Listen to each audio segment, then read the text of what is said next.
No, it wasn't a bad trip. I just I don't recommend people do it because that's not something that majority of people would be able to handle.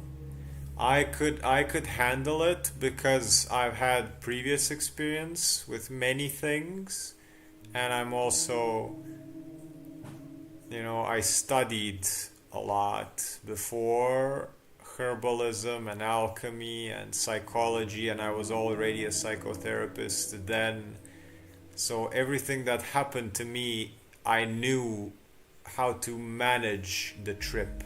It wasn't a bad trip, it was a very intense one that changed me profoundly. I'm just saying that regular people would not have been able to go through that just based on my observation of society, how like social media can wreck a person, or just watching the news, people break down and go into psychotic states and then need therapy to get back.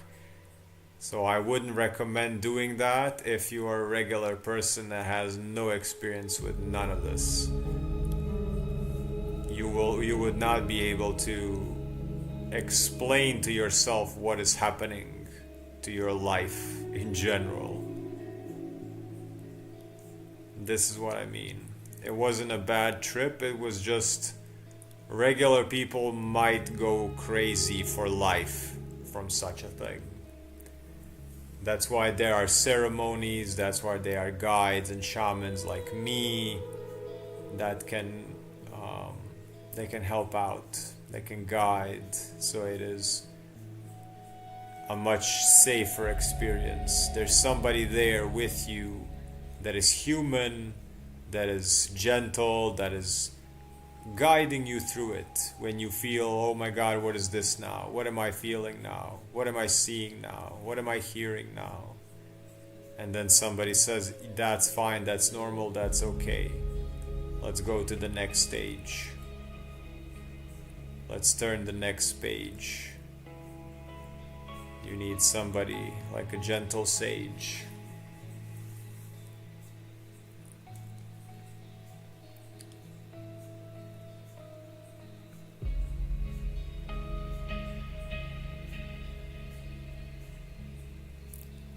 And yeah, that's what I did when when I got the message from AWA. I don't need anything else anymore. I don't think I will ever take any drug again for the rest of my life, because this life becomes very, very vivid and lucid and psychedelic if you so you take the psychedelics to get the message, and then you stop taking the psychedelics because you got the message. And then if you live by the message, if everything you do in your day-to-day life is based upon what you heard when you were in the communion with any of these entheogenic plants and substances, I'm not talking about like things that are made in the laboratory. I'm talking about specifically only psilocybin and maybe ayahuasca. Everything else is sort of man-made. Maybe weed, but that's a different story. That's a completely different story. But once you get the message, the point is that you don't need to do it again and again and again and again, or for any like entertainment purposes. You should do it. If you're doing it, you should do it to get the message, to get the expanded perception that it gives you, and then to hang up the phone and live the life every day based on what you learned. And that's how your life becomes psychedelic in a way. I have not tried salvia, no, no. it's not about trying for me. Like there's not a lot. I don't know how to say this. There's the there like these realms that these spirits show you.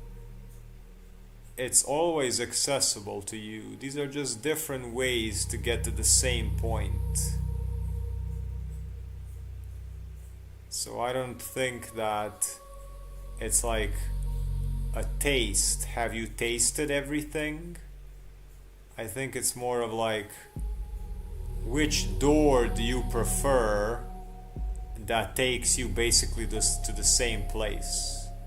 Because all these things open you up to realms that are already there. They open up ways of communicate, like lines of communication to realms that are already accessible there to everyone. So it's not about like trying them to see what it feels like. I don't think that you will get many different results. You could sort of become dependent on it, which is not something that we want.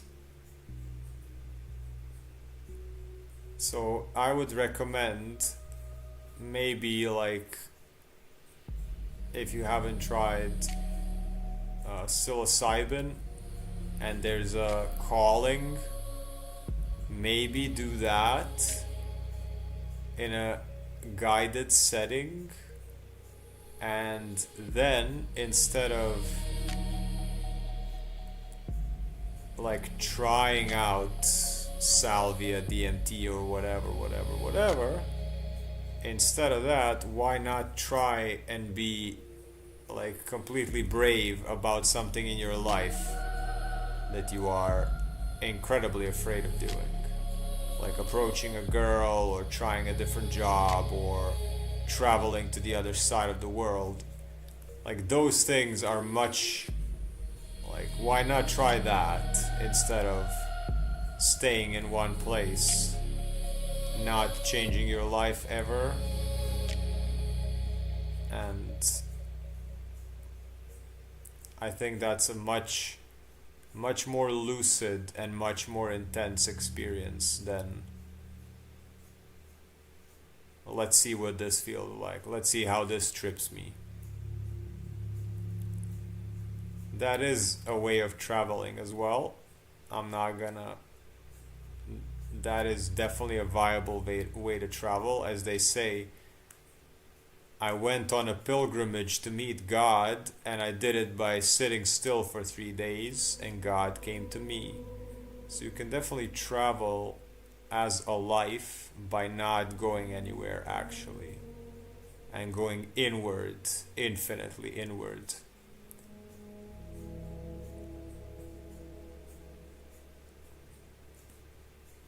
I'm just saying, you won't get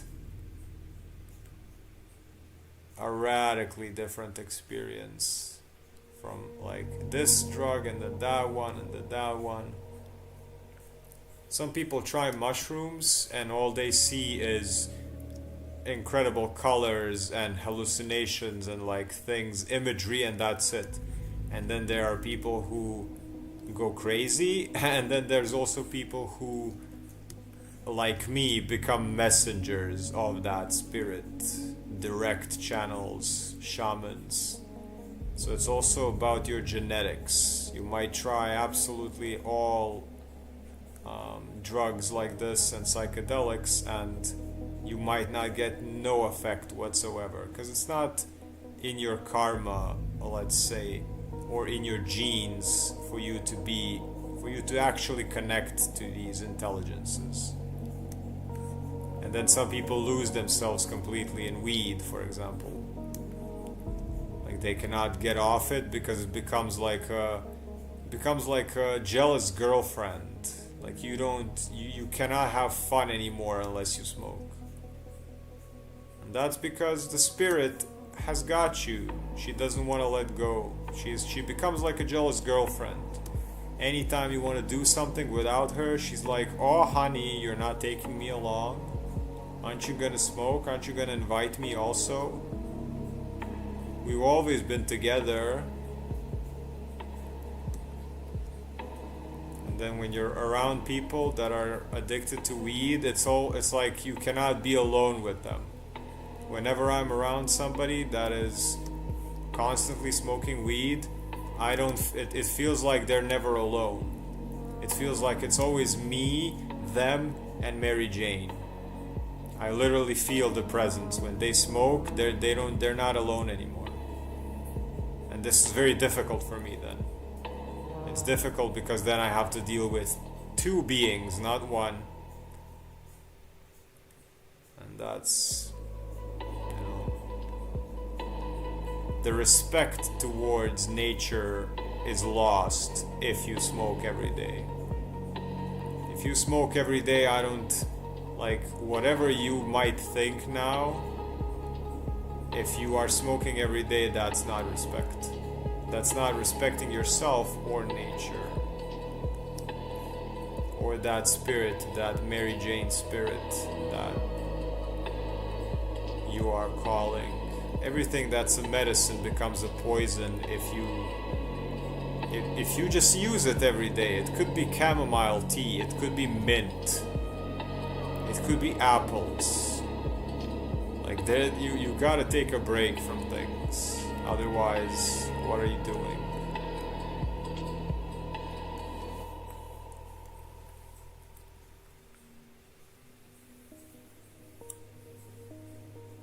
What kind of message you got from the psychedelics when you stopped? What was the message?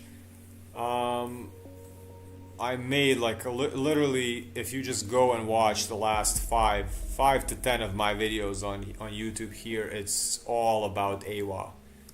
Like my last 5 to 10 videos, it's all about AWA's messages.